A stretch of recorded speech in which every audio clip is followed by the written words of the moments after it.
Bismillahirrahmanirrahim. Dear students, today we are going to discuss the ninth lecture of second year chemistry, and we are discussing chapter 16, which is about the hydrocarbons. So in my last lecture we started the topic isomerism, and we said that isomerism means organic compound having same molecular formula but different chemical structures. That term is called as isomerism. And we said that this isomerism is of two types. One is called as structural isomerism and second is called as stereoisomerism.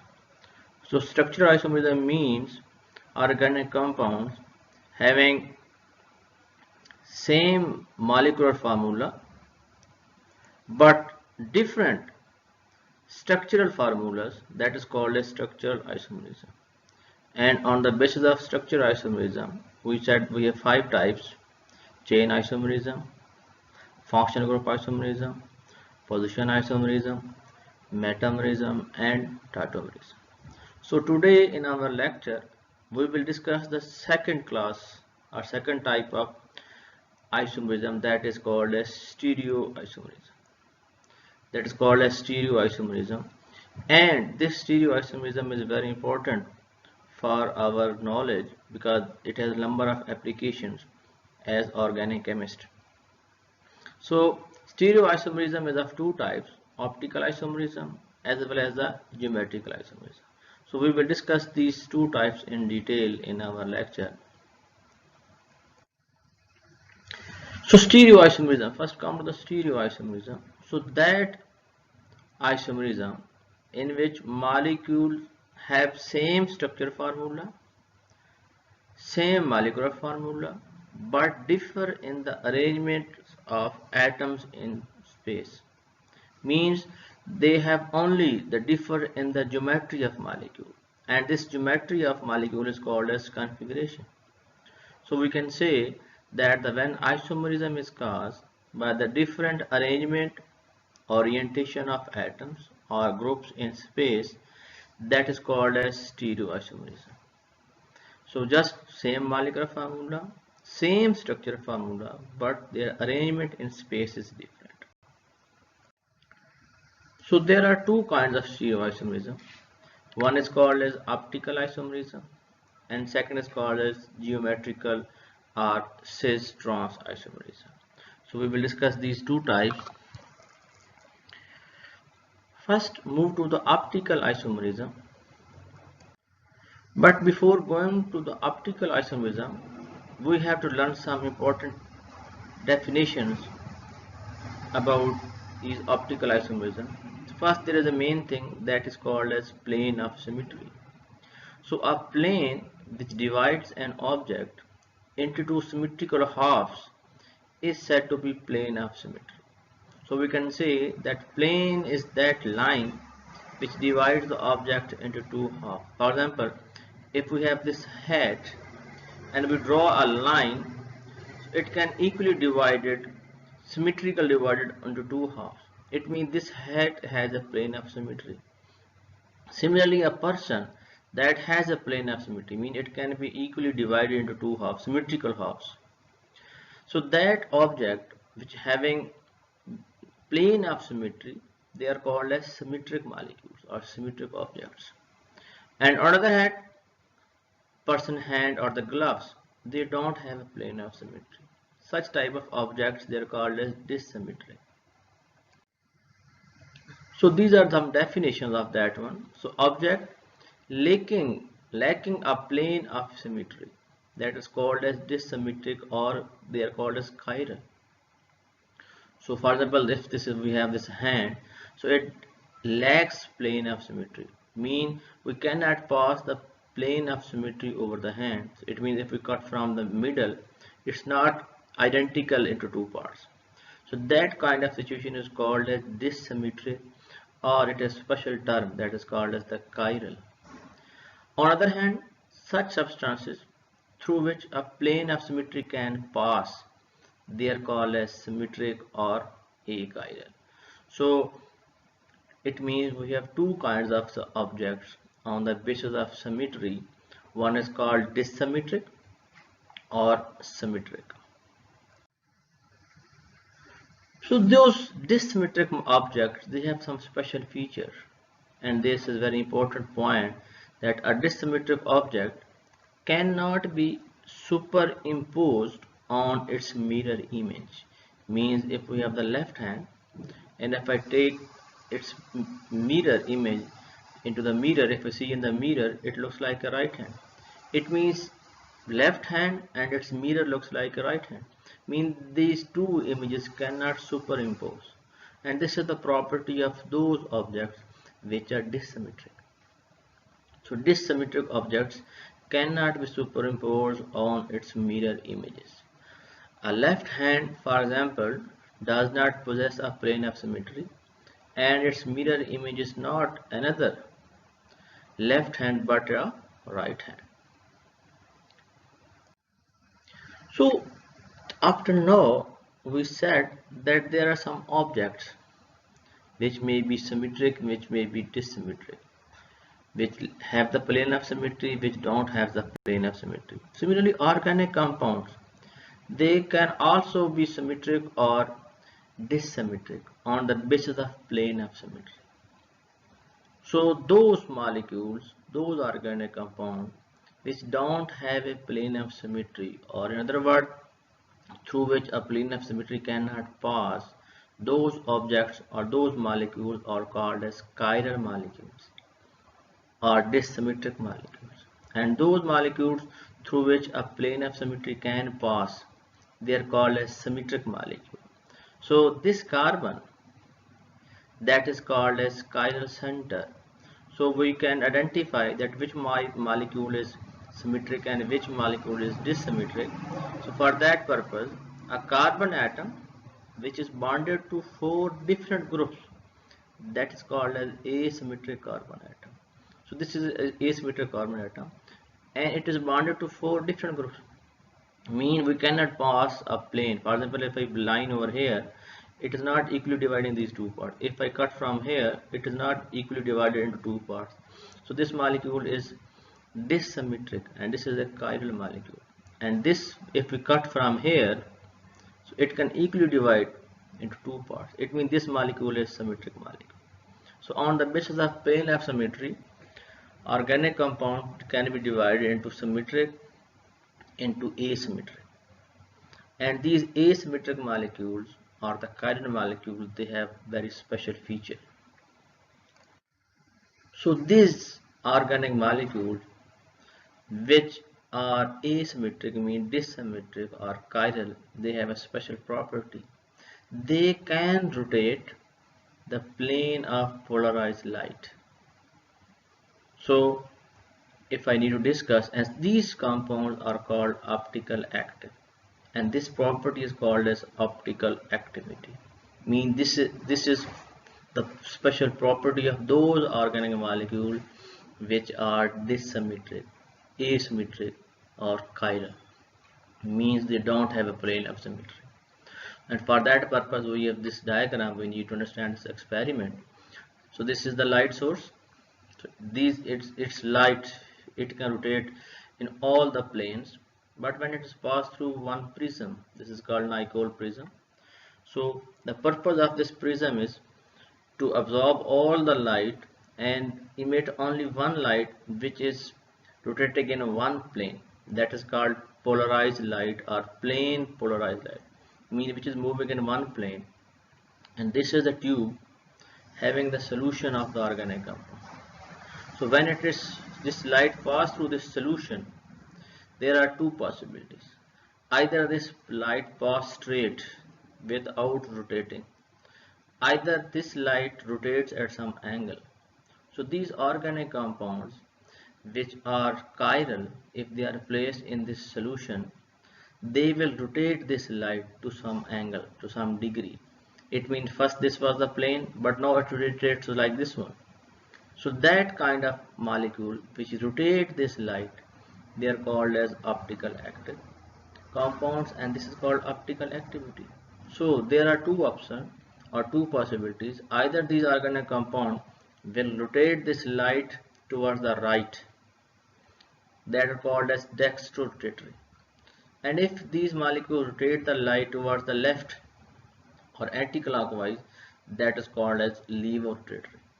And we can find the magnitude, that is called as observed rotation, or that is called as the alpha. So these are the points. The compound which rotates the plane of polarized light to the right clockwise is said to be dextrorotatory. It is indicated with the plus sign. The compound which rotates the plane of polarized light to the left, they are called as levorotatory and indicated by the negative sign. So the magnitude of rotation in degree is referred to as the observed rotation. Means optical active compounds, they can rotate the light in two directions, either clockwise, either anti-clockwise. Means one isomer will rotate either clockwise, second isomer will rotate into the anti-clockwise. So on those organic compounds which are optical active, mean they show the term optical activity, such type of isomerism is called as optical isomerism. So an optical active compound can exist in two isomeric form which rotate the plane of polarized light in opposite direction. They are called as optical isomers, and phenomena is known as optical isomerism. Mean optical isomerism is shown by those compounds which are optical active. And optical active means they can rotate the light either clockwise, either anti-clockwise. And optical active compounds are those which don't have a plane of symmetry, mean which are the chiral. In simple word, I say chiral molecule has the ability to show the term optical isomerism. So let's discuss some types, some example showing optical isomerism. So one of them is the lactic acid, 2-hydroxypropanoic acid. So this is 2-hydroxypropanoic acid. So this is one of the structure. If I make this dotted line, mean we see in the mirror, its diagram will be like this one. This OH on the left side, now this OH on the right side. It means this is the one isomer and this is the second isomer. So that acid is positive, means that will rotate the light to the right. That acid will rotate the light to the left. It means this is dextrorotatory, that is the levorotatory, and this is three-dimensional diagram of this molecule. So this molecule can exist in three forms: 50% dextrorotatory or the plus acid, negative acid, and there is third possibility that that tube has 50% of both, 50% positive and 50% negative. Now what will happen? The light will move straight. That kind of situation is called as the racemic mixture. So this lactic acid exists in three forms: plus acid, negative acid, and plus minus acid. That is called as the racemic mixture. Another example, that is tartaric acid, 2,3-dihydroxybutane dioic acid. So this is the structure of formula of this tartaric acid. So we can see this is the carbon attached with four different groups. I mean this carbon is a chiral. This carbon is again attached with four different groups. This is also chiral. It means this molecule has two chiral centers. So if they have the two chiral center, then there is a possibility of four kinds. So this is the one of the molecule or when isomers. If I take the mirror, they will be inverted. This OH on the left side, this OH will be on the right side. So this is the positive, this is the negative acid. Mean this acid will rotate the light to the right side, this will rotate the light to the left side. And the third possibility is if both OH are on the one side. When both OH on the one side, we can pass a plane. Such kind of acid is called as mesoform or mesoacid. And the fourth form, plus and negative, that is called racemic mixture. So we can say that tartaric acid exists in four forms: plus, minus, plus minus, and mesoform or the mesoacid. So these two isomers which are mirror image to each other, they are called as enantiomers. So that's we discussed in optical isomerism. And the second type, which is also important, that is called geometrical isomerism or cis-trans isomerism. And that kind of isomerism arises with those molecules which has a restricted rotation, which might be in double bonded alkenes or in the cyclic compounds. So I say that geometrical isomerism results from a restriction in rotation about double bonds or about single bonds in cyclic compounds. For example, if we have this alkene, we can see that this is a butene, and in this double bond, one is sigma bond and one is the pi bond. So this pi bond is formed by the parallel overlap of these p orbitals, which are unhybridized. So each carbon is sp2 hybridized, we know. So this pi bond, it restricts the rotation of these groups. So these groups may be on the one side, mean same side, or these groups may be on the opposite side. So they make two isomers due to the restriction around this double bond. This is called geometrical isomers, and this term is called as geometrical isomerism or cis-trans isomerism. So its name is cis-2-butene because these two groups, they are on the same side, or we can say the hydrogens, they are on the same side. And this is called as trans 2-butene because these two hydrogens, they are on the opposite side. Or in other words, I say these methyl are on the opposite side. So they differ. They are the two isomers. So they differ in the boiling point. So its boiling point is 4 degrees centigrade, and trans has a boiling point of 1 degree centigrade. So there are some features. All the alkene, they did not show this kind of isomerism. So for geometrical isomerism, there is a very special rule or very special prerequisite for this alkene, and according to this necessary condition, this double bonded carbon, so the groups attached to this double bonded carbon, they should be different. So if we can see that this carbon over here, we have methyl and we have the hydrogen, it means these are different. But this carbon over here, these two hydrogens, they are similar. It means this carbon is not bonded to two different groups. So we can say that this alkene will not show cis-trans isomerism. But this hexene, this is 3-hexene, this will show because this carbon has two groups, two different groups attached to each carbon. So this is cis and this is the trans. So, we can say that this alkene can show cis-trans isomerism. So first we have to learn that which alkenes will show this kind of isomerism, and then we will see that which isomer is cis and which is a trans. So we can say that these two hydrogens, they are on the same side. It means this is cis 3-hexene, and these hydrogens are on the opposite side. That is called a trans 3-hexene. So this is another example. This is butene dioic acid, and they exist in two forms, cis as well as the trans, and they have special feature that their melting points are totally different. So in this case, these two carboxyl group or these two hydrogens are on the opposite side. So this is trans butene dioic acid, and it is called as fumaric acid, and its second isomer is called maleic acid. So two hydrogen, they are on the similar side, that is called as the maleic acid, and they have totally different melting points, 288 degrees centigrade and 130 degrees centigrade. So it means for geometrical isomerism, there is some necessary things that the groups attached to each carbon, they should be different, and that might be cis and that might be the trans.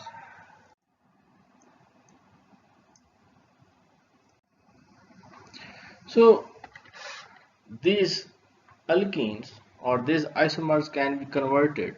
So the conversion of cis isomer into the trans isomer or vice versa, it can be done by the applying of some heat. For example, this is the cis isomer. If we heat that one, so this bond will break, the pi bond will break, and these are the unhybridized p orbital. Then there are two possibilities. Either one of them will rotate, and this group will move over here, and we're getting the transform, and then they overlap, so they will bond together again and we're getting the transform, And the second possibility is if this is not going to rotate and they overlap again and we get the cis alkene. So this conversion of cis into trans or vice versa can be done in the presence of heat, and generally the trans form is more stable than the cis. The reason of this trans form than the cis is that the groups are in the opposite position. They will be more stable as compared to the cis, because in the cis the groups are present on the same side, which causes the hindrance of that one. Next come to the geometrical isomerism, which is in the cyclic compounds, and the cyclic compound also shows a geometrical isomerism because of the restriction of the bond. So the two adjacent carbons, if the groups on the two adjacent carbons they are on the same side, this will be the cis, and if these, we can see these hydrogen on opposite side, that is called as the trans. So this molecule will not show the geometrical isomerism because the adjacent carbon, it has two hydrogens, so it will not show the cis geometrical isomerism, and this molecule will all show the geometrical isomerism. And that's all we discussed in our lecture, that there are two kinds of stereoisomerism: optical isomerism as well as the geometrical isomerism. Thanks, and if you have any question, you can ask me in the comment box and we will discuss. Good luck.